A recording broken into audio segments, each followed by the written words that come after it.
अस्सलाम वालेकुम। आजकल पंजाब में आप किसी से भी रब्ता करने की कोशिश करें, कैबिनेट में, मिनिस्टर्स में, पंजाब गवर्नमेंट से, तो रब्ता ज़रा देर से हो रहा है और कभी-कभी नहीं भी हो रहा। उसकी वजह ये है कि आए रोज़ कोई ना कोई प्रोजेक्ट है जिस पर काम हो रहा है। किसी प्रोजेक्ट का इफ्तिताह हो रहा है, किसी जगह का दौरा हो रहा है, कभी किसी शहर का दौरा हो रहा है, कभी किसी जगह पर काम हो रहा है। बड़ी अच्छी चीज़ है, बड़ी अच्छी बात है। और जब मुझे खबरें सुनने को मिलती हैं और जब मैं कांटेक्ट करने की कोशिश करती हूँ और फिर मुझे आगे पता चलता है कि भाई आज तो फलाने शहर जाना है और आज तो इस चीज़ का इफ्तिताह करना है, तो मुझे एक सोच आती है दिमाग में कि भाई मरियम नवाज़ ने तो चक फड्डे।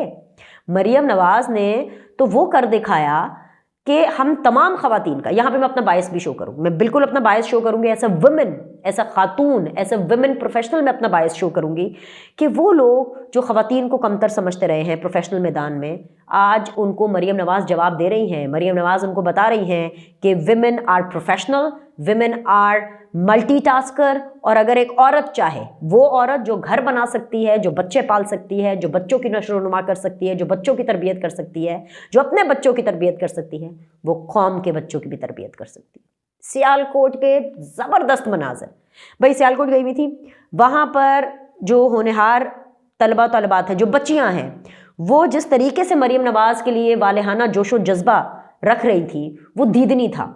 और वो इतने रिच विजुअल्स थे, इतने रिच विजुअल्स थे कि लग रहा है कि नौजवानों का जहन बदल रहा है। पता क्या, ये वो नौजवान हैं जिनको पिछले 4-5 साल ऑलमोस्ट, बल्कि उससे भी कहीं ज़्यादा, क्योंकि प्रोजेक्ट इमरान खान तो मेरे ख्याल से पिछले 10-15 सालों से चल रहा है, तो उनके जहन के अंदर नफरत, उनके जहन के अंदर महरूमी, उनके जहन के अंदर गालम गलोच कल्चर, उनके जहन के अंदर इतनी नेगेटिविटी भरी गई कि मरियम नवाज़ ने सही नफ्स पर हाथ रखा है। उन्होंने कहा भाड़ में जाए सारी दुनिया, भाड़ में जाए इमरान खान और भाड़ में जाए पाकिस्तान तहरीक इंसाफ, मैं यूथ पे फोकस करूंगी, मैं यूथ पर काम करूंगी। और वो काम कर रही हैं, और जिस तरीके से वो काम कर रही हैं, अगर उनको वक्त ने इजाज़त दी और अगर उन्होंने अपने 5 साल पूरे कर लिए, तो आप ना सिर्फ यूथ को तब्दील देखेंगे, बल्कि आप पंजाब का पूरा चेहरा ही एक रोशन चेहरा देखेंगे। और सिर्फ पंजाब ही की क्यों, मैं पूरे पाकिस्तान की बात करूं, मैं ये आपको बता रहा हूं ना, पिछली वीडियो के अंदर मैंने आपको बताया था ना, खुशखबरियां ही खुशखबरियां हैं, ये उसी की ही एक अगली कड़ी है। ऐसे में एक सोच भी जागी, एक सोच भी आई कि एक तरफ मरियम नवाज़ है, एक तरफ पंजाब है जहां पर इतना काम हो रहा है, और एक तरफ केपीके है जहां पर स्कैंडल ही स्कैंडल और कोई काम नहीं हो रहा। और केपीके क्या कर रहा है, सिर्फ चढ़ाई, सिर्फ लड़ाई, सिर्फ मार घुसूट, सिर्फ गालम गलोच, सिर्फ तड़ियाँ, सिर्फ धमकियाँ। और मरियम नवाज़ क्या कर रही हैं, यूथ को अपॉर्चुनिटीज़ दे रही है। मरियम नवाज़ क्या कर रही हैं, पंजाब को मज़ीद बेहतर से बेहतर बना रही है। मरियम नवाज़ क्या कर रही हैं, मरियम नवाज़ आवाम के लिए काम कर रही है, पंजाब की आवाम के लिए काम कर रही है। कारकर्दगी और इंतशार, ये 2 चीज़ें हैं जिनका अगर आप एक तकाबुली जायज़ा लेना, लॉजिक्स के ऊपर मैं आपको बता रही हूँ, तो आप हैरान परेशान हो जाएंगे। मरियम नवाज़ ने अपनी कुर्सी छोड़ दी भाई। वो एक बच्ची ने मरियम नवाज़ से कहा कि आप मुझे भूलेंगी तो नहीं। मरियम नवाज़ ने कहा इधर आओ, तुम यहाँ कुर्सी पे बैठ जाओ, मेरे सामने रहोगी तो मैं बिल्कुल नहीं भूलूंगी। और मैं आपको दावे से बता रही हूँ कि अगर मरियम नवाज़ ने उस बच्ची को कहा है, जितना मैं मरियम नवाज़ को जानती हूँ, अगर मरियम नवाज़ ने उस बच्ची को कहा है कि मैं तुम्हें बिल्कुल नहीं भूलूंगी और आओ मेरी कुर्सी पर बैठो और मेरे सामने रहो, तो वो बिल्कुल नहीं भूलेंगी। और ना मरियम नवाज़ भूलेगी और ना वो बच्ची भूलेगी। पता क्या, हर शख्स इज्जत और प्रोटोकॉल डिमांड करता है, और जब वो इज्जत आपको कोई साहिब हैसियत शख्स दे, एक ऐसा शख्स जो कि सूबे का चीफ मिनिस्टर है, और जब वो आपको वो इंपॉर्टेंस दे, भरे मजमे में वो इंपॉर्टेंस दे, तो वो बच्चियां, उनके दोस्त, उनकी फैमिलीज वो कभी नहीं भूलेंगे। हर कोई इज्जत चाहता है, और वो इज्जत जो मरियम नवाज़ अपनी बच्चियों को दे रही है, ये इज्जत ही तो है कि उन्होंने कहा कि मैं लेटेस्ट मॉडल के लैपटॉप्स लाई हूँ। ये इज्जत ही तो है, ये एक्नॉलेजमेंट ही तो है, ये अपनाइयत तो है कि जब उन्होंने कहा कि मैंने खुद लैपटॉप्स आपके लिए जदीद लैपटॉप सिलेक्ट किए हैं। और उन्होंने कहा कि उनको ये कन्वे किया गया कि भाई जिन जिन बच्चियों ने अप्लाई करना है फॉर द लैपटॉप, वो अप्लाई कर सकती हैं। तो मरियम नवाज़ ने कहा नहीं, अप्लाई नहीं, जिन जिन बच्चियों के 65% एंड अबव मार्क्स हैं, उन सबको लैपटॉप दिया जाएगा। और जब उन्होंने ये ऐलान किया, जो तालियां थी, जो शोर था, वो वाला ऊ वाला हुआ था, ऊ वाला नहीं, हू वाला शोर हुआ था। And I can understand the passion, the love वो इतना जेन्युइन था। मैं आपको बताऊं, स्क्रीन्स झूठ नहीं बोलती, जज्बे झूठ नहीं बोलते, अपनाइयत जो आती है ना आपकी बॉडी लैंग्वेज में और जो ऑप्टिक्स होते हैं वो गलत नहीं होते, वो बड़े अच्छे लगते हैं। और जी मरियम नवाज ने ना सिर्फ एक लड़की को अपनी सीट पर बिठाया, बल्कि ना सिर्फ उस लड़की का दिल जीता, बल्कि उसने ये जेस्चर करके मरियम नवाज ने हर उस खातून का दिल जीता। मतलब आप ये सोचें कि इतना पावरफुल वो इम्पैक्ट था कि मुझे लगा कि मुझे इसके ऊपर बात करनी है। क्योंकि एक तरफ अगर पंजाब में यूथ पर काम हो रहा है, ई बाइक्स मिल रही हैं, स्कूटीज़ मिल रही हैं, लैपटॉप्स मिल रहे हैं, कर्जे मिल रहे हैं, अंडर प्रिविलेज्ड लोगों को घर बनाने की सलाहियत मिल रही है, एजुकेशन के लिए लोन मिल रहे हैं, अगर इतना सब कुछ हो, बहुत से ऐसे प्रोजेक्ट्स हैं हेल्थ से रिलेटेड, एजुकेशन से रिलेटेड, अगर ये सब कुछ हो रहा है तो खैबर पख्तूनख्वा में क्या हो रहा है? सोच तो आती है खैबर पख्तूनख्वा क्या कर रहा है। जो गंडापुर साहब हैं वो 9 मई को ओन करते हैं। गंडापुर साहब जो हैं, जिन 9 मई वालों को मर्सी पिटिशन के जरिए उनकी सजाएं चंद महीनों की माफ़ की जाती हैं, उनको अपने सीएम हाउस बुलाते हैं। ठीक है जी, वो चीफ मिनिस्टर है, उनका सीएम हाउस है, तो आप उन जिसको चाहे मर्जी बुला सकते हैं, लेकिन उनको बुलाते हैं। ये क्या अच्छे ऑप्टिक्स थे? ये फैसला मैं आप पर छोड़ती हूँ, मैं इस बारे में कुछ बात नहीं करूँगी। मैं सिर्फ आपको फैक्ट्स दूंगी, मैं आपको ऑप्टिक्स बताऊंगी, मैं आपको बताऊंगी कि पंजाब में केपीके में क्या फ़र्क है, मैं आपको बताऊंगी मरियम नवाज और गंडापुर में क्या फ़र्क है, मैं आपको बताऊंगी नून लीग और पीटीआई में क्या फ़र्क है। फैसला आप करेंगे। और खैबर पख्तूनख्वा कर रहा है, वफाक पर हमला कर रहा है। खैबर पख्तूनख्वा कर रहा है कि जब जब वफाक पर हमला करना है तो कौम के बच्चों को, अपने बच्चों को नहीं, कौम के बच्चों को, यूथ को, उसको बाहर निकाल के मारने के लिए, सड़कों पे ख्वार होने के लिए, उनके ऊपर उनकी लाशों के ऊपर, उनके जख्मों के ऊपर सियासत करने के लिए इस्तेमाल कर रहा है। What a shame.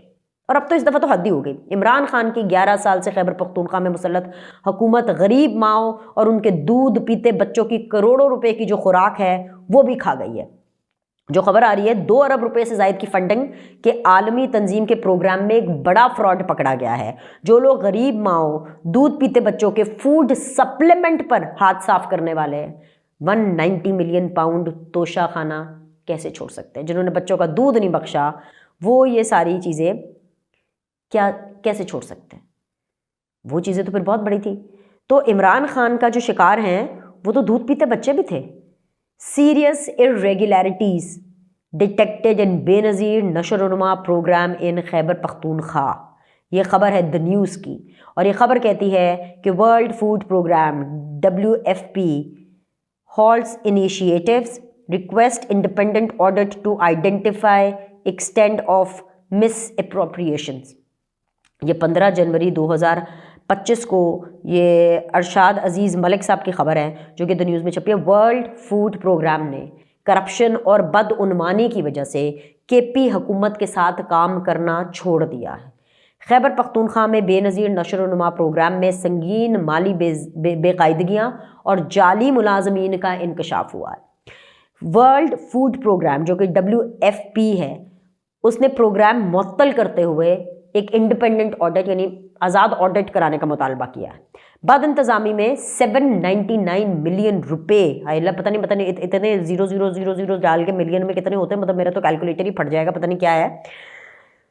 इसकी बेकायदगियाँ, जाली मुलाजमीन और ग़ज़ाई अशिया की गैर कानूनी फ़रोख्त शामिल है। शफाफियत को यकीनी बनाने के लिए WFP ने प्रोग्राम गैर सरकारी तंजीमों के हवाले करने का फ़ैसला किया, लेकिन खैबर पख्तूनख्वा हुकूमत को इससे कोई लेना देना नहीं है।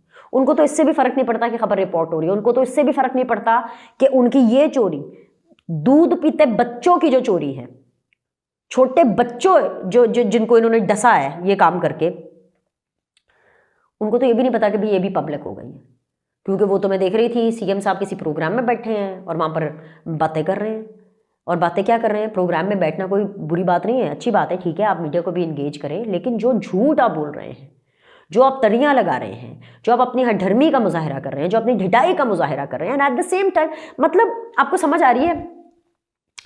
खैबर पख्तूनख्वा के अंदर स्कैंडल पे स्कैंडल, इमरान खान के ऊपर माली बेज़ाब्तियाँ, तोशा खाना और पता नहीं क्या क्या, दुनिया जहाँ के केसेस उन पे चल रहे हैं। ऐसा नहीं है कि फेक केसेस हैं, ऑफकोर्स उन्होंने ये सारे कुछ किए हैं, इसी वजह से वो जेल में है और अभी वो उनको लड़ रहे हैं।